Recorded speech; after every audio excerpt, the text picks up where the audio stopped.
Hi, it's Victor here from Trend Following Trading for Beginners. And in today's episode, I want to talk about gambling versus trading. Coming up next.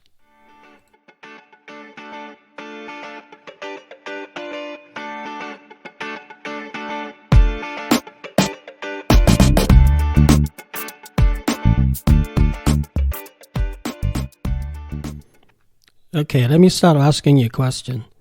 Do you know you're gambling or you're trading? For me, this determines if you're going to be successful in trading or not, because a lot of us, me included, when I first started, we couldn't tell the difference. And a lot of times, because we couldn't tell the difference, we play with a hunch, play with emotion, play with somebody's tips, through using newspapers or whatever from a show or from a TV advert or something, or whatever other means, and then to make our trade and loses loads of money and continue to do so until we either give up or have a very bad headache and bloody head, bloody nose, financially speaking, and at least sitting down and think, what the hell am I doing and why am I losing all this money? Because this question, I would much prefer if somebody actually tell me this before I start trading, to think about this before starting anything on trading, will definitely help to save me a lot of time and money and headaches. Basically, for me, from my point of view, I'm being a Hong Kong Chinese. I mean, being Chinese in general, gambling is really in our blood. We love to gamble. I mean, you just look at Macau. It's in Southeast Asia. Just now, very right from Hong Kong. Gambling is always there. We Chinese just like to drink and like to gamble. It's always there, and it's in our culture. And in Hong Kong, we seems to like to trade a lot, gambling as if, like, for example, getting the iPhone when it first came out and try to, put it first in the queue and then bet and hope, basically, in a way, somebody's going to buy it off us, and make a couple £100 every time or something like that. Those kind of things. But that's sort of like gambling because we have no idea if somebody actually going to buy us for us or not. We do that kind of thing for our stamps or football boots or football shoes or latest hi-fi system, whatever. And we design Hong Kong a lot. And for gambling, also the other things that gives most people is the adrenaline high. A lot of people are addicted to the high, and they're actually addicted to chemicals that are produced by their own body. That body basically said, if this is what basically make you really high, really, really lovely, and you feel really great, and that's the type of things that people are addicted to sometimes without even knowing it. And on the reverse, some people are having some, difficult time when they were growing up. They feel very unworthy, and they get their adrenaline or the confirmation from the society by losing money. So means they make mistakes. It means they prove to the world and to themselves that they lost money, so they're not worthy.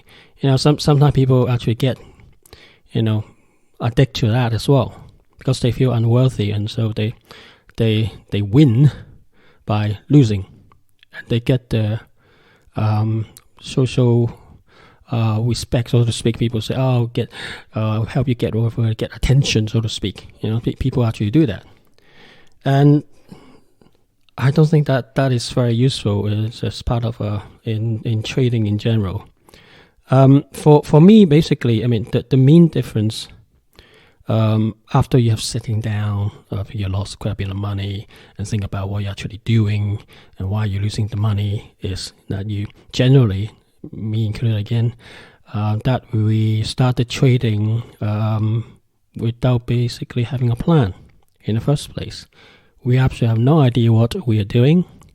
We are doing it out of a hunch, or somebody told us, or whatever means it is, and we don't even know what's our risk tolerance, how much we're going to risk per trade. We treat things like as if it's like buying a lottery. We put our precious money, our tax dollar, tax pound, from whatever jobs that we have, and then try to put it into so-called good use and try making more money. But ultimately, at the end of the day, because we don't have a plan, we lose them all. And that sort of ails me a lot, because it's very difficult. It's a grey area to tell you yourself if you're gambling or you're trading. But for me, after I sort of examine my trades and think about it more and research and continue testing my system, I found that the main difference for me is people who are trading, they have a plan and they stick to a plan. I'm not even talking about successful people. I'm just talking about a trader who actually trade shares for a living, or index, whatever it is, or forex for a living. They actually have a plan. Those people who are gambling don't have a plan. They base their decision on hunches, on news from others, or news from the Feds.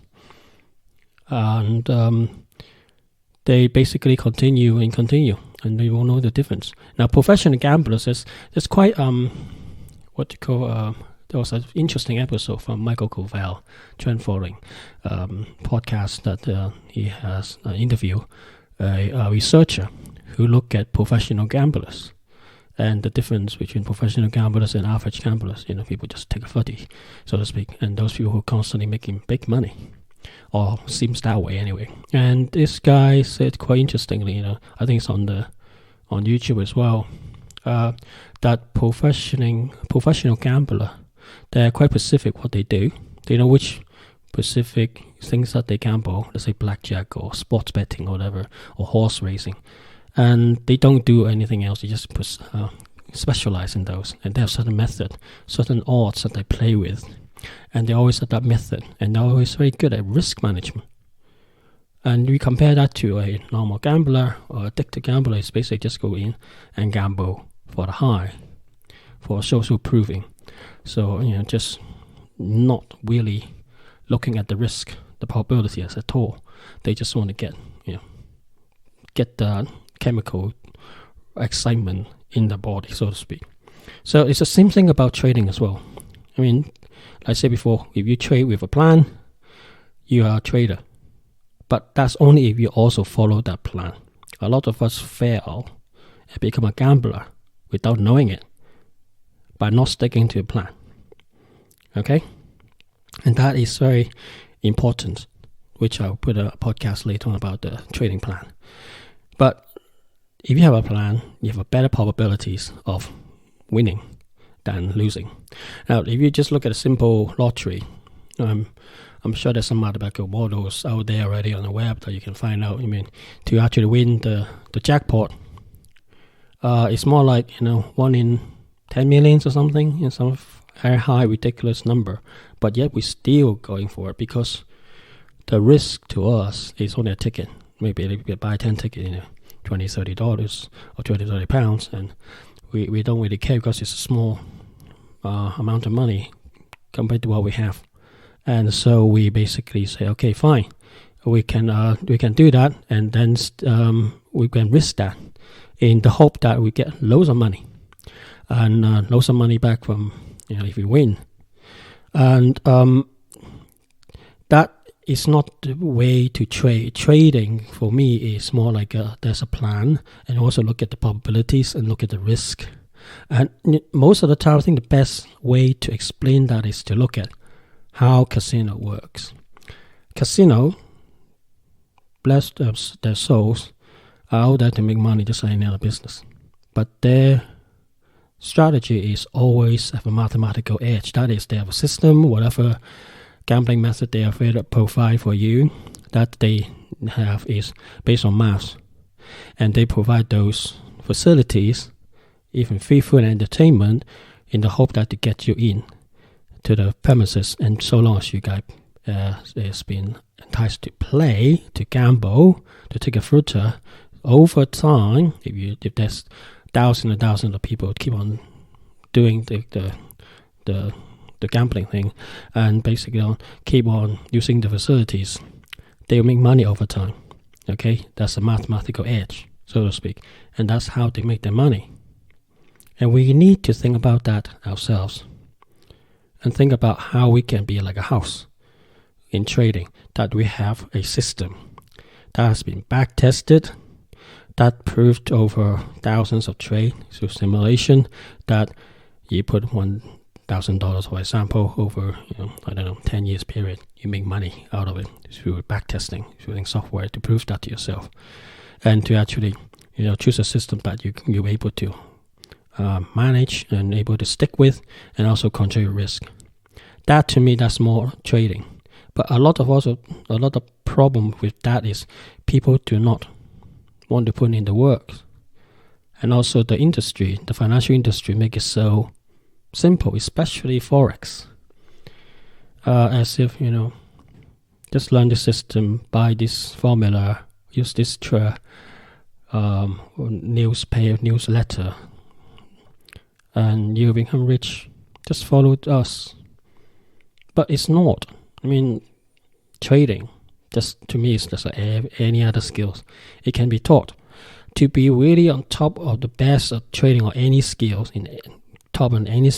it takes time, and not everybody can make it. Some of us are not good at, let's say, cooking.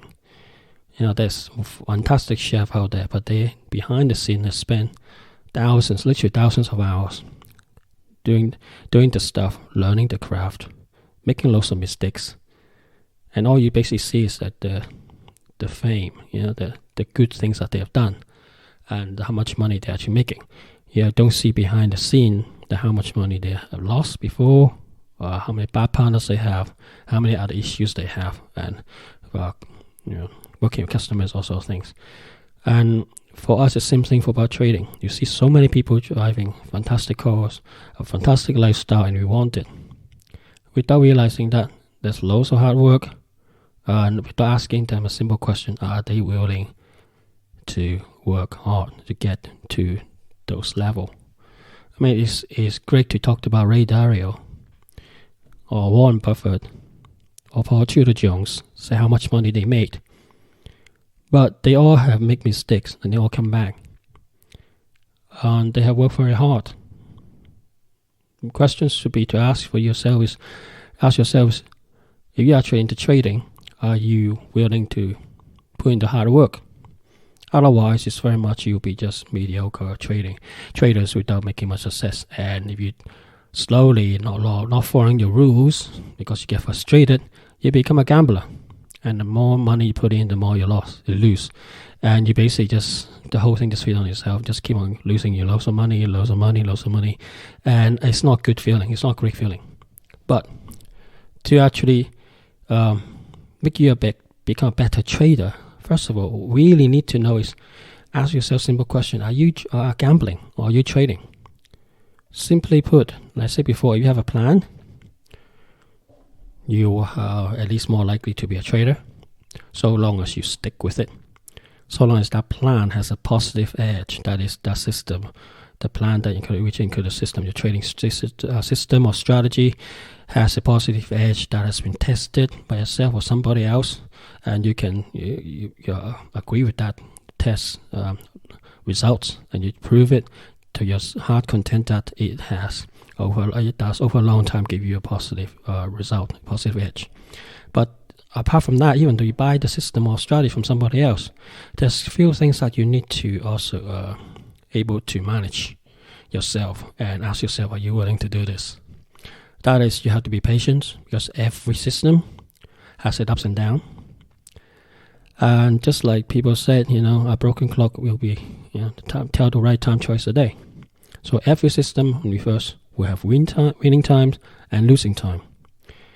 And because you chosen a system have a positive edge, that means you will win more than losing. However, it can take a long time to win. We talk about years, not just months or weeks. Are you willing to wait? Now, for trend following especially, that a lot of our trade is 30, maybe 40% of win rate. That means 30-40% of the time you make money, some sort of money, and 60% or 70% of the time you're losing. You have to ask yourself a question: are you willing to lose that many times to make the 30-40%? will you get disheartened? Will you have that patience to keep on playing the trading, keep on taking the signal from your system and trade and take the next trade, take the next trade, take the next trade? That's a good question to ask yourself. Second is, even though you have a system by somebody else, you need to know what's your risk tolerance. I talked about previously from other podcasts. People say, okay, people say 1% or 10%, whatever the amount that they think they can handle. But when in actual trading, especially when a lot of money is involved, the risk tolerance reduces a lot. And people only know and find out their own risk tolerance, how much they can actually handle, how much heat they can handle by actually trading and go through the process. So over time, it's that risk management changes. As you mature in trading, you risk less and less because you become more patient and you trust your system more. And you take every signal and you know that if you have enough money left in the pot, that you can take the next trading signal from your system, and you just continue to take the trade because you really don't know when the next win comes from, when or where. And you just take the next signal from your system and continue. Okay? And the other thing is, this especially affects people with very good grade in university or schools, whatever, A students, I'm talking about A to B students, that they don't like to admit they're wrong.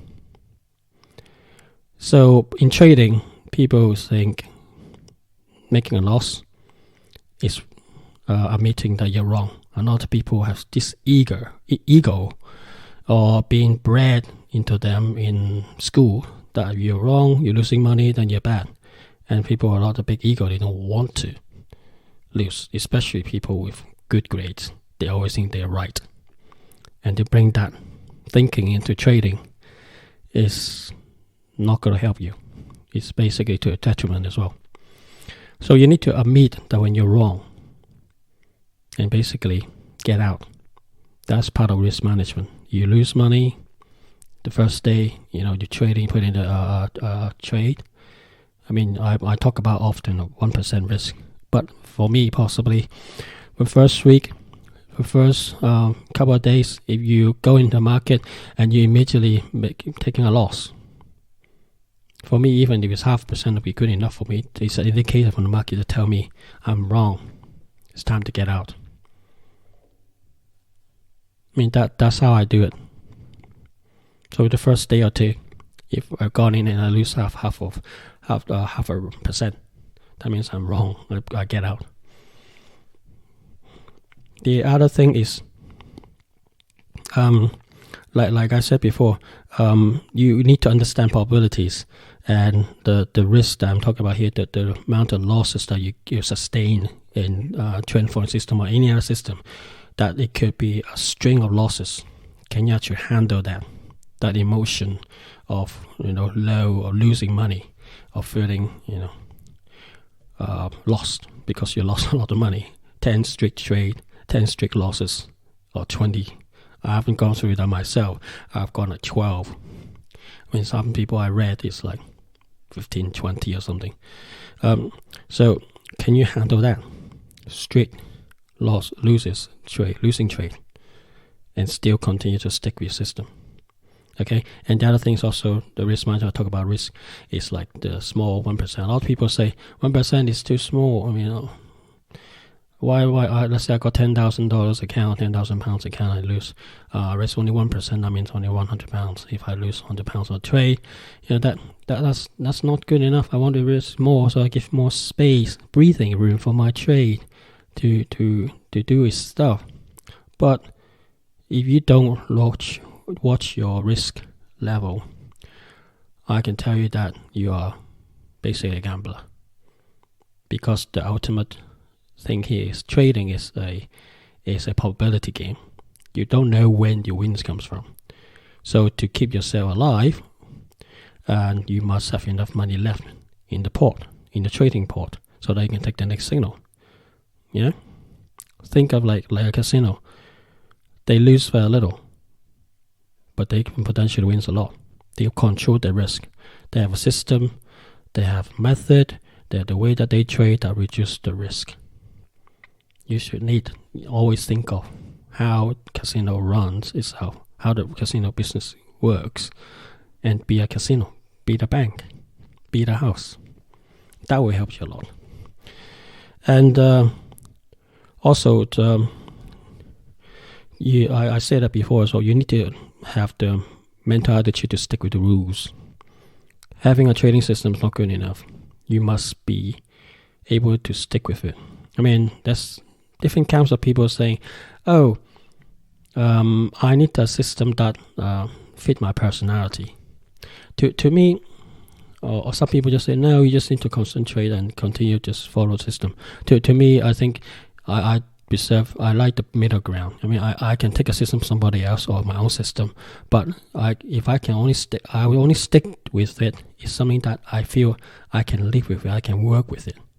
Okay, so even though it's the best system out there, if I cannot stick with the signals or the whatever the time frame they trade or whatever how they trade, it tells me it's not really my personality, I wouldn't stick with it. I wouldn't use it. It's very much like self-defense. There's so many types of self-defense out there. Everybody say their self is the best, or mixture of the self-defense best. But you have to, whatever styles you use, fit your personality. Because at the end of the day, the heat of the battle, heat of the fight, you won't know what to do. You just, by your natural reaction, you just come out with whatever techniques you use.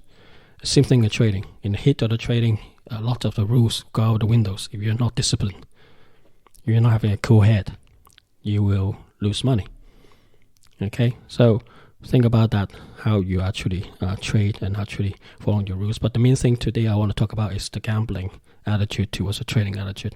I really want you guys to think about this episode after you listen to it. I hope you like it, but I hope this episode actually make you think, am I actually gambling? Or am I actually trading? Do I have my rules set up? Am I patient enough to stick with those rules? Do I have a plan? And how much is my risk tolerant? And does my system really have a positive edge, or just, I don't know? And I think those are good questions for you to ask yourself. And I think that's the best place to stop too. So I hope you found this episode helpful, and I'll speak to you soon. Bye for now.